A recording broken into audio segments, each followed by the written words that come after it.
it came to my knowledge that there is a charge that had been fraudulently preferred against me before a court in Ekiti State at the instance of Chief Afe Babalola.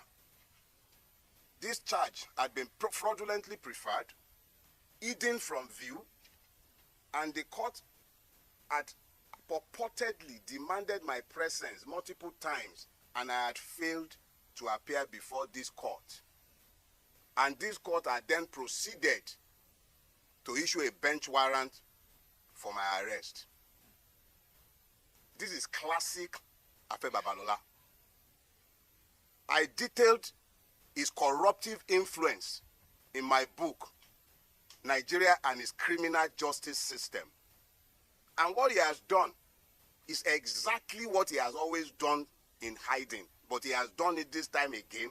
And the calculations were that I would have been picked up, taken before this judge who must have either been compromised or misled in Ekiti. And I would have been remanded in prison custody for being somebody who was meant to face trial and who had refused to bring himself to court.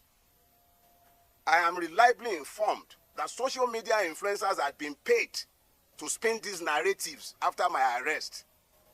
Human rights activists have been positioned to start speaking after my arrest, including one Agbaya. High offices in this country have been compromised in pursuit of my persons. High offices, from the Inspector General's office, because the police have been subverted. The Attorney General of the Federation needs to examine himself because his office has been somehow linked to this as well. I do not know if the presidency is directly involved in this, and I will not make frivolous charges. But high offices have been subverted in pursuit of a criminal purpose. I have committed no crime, done nothing wrong. If I have committed any wrong for which the state requires my attendance in a court or at a police station, they know exactly where I live. I will live only once, but I will not live cowering to any man. Let us be clear. If and when I have a charge to answer before a court, you all know where I live. I'm not hiding, and I'm not running away from anybody. Let us be very clear about that. I will never run away from Nigeria. We all have to pretend that we are in a democracy, and we have to pretend that we are citizens, and we have to pretend that we are a country ruled by law. And by all means, you will pretend that we are. I have done nothing. And if I have a charge that should be preferred against me, bring it on. I'm happy to come to court to have my day.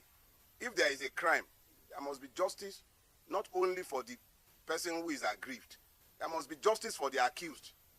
And there must also be justice for the system. This is not how to build a rule-based system, where the system itself becomes so criminal that policemen were engaged in criminality.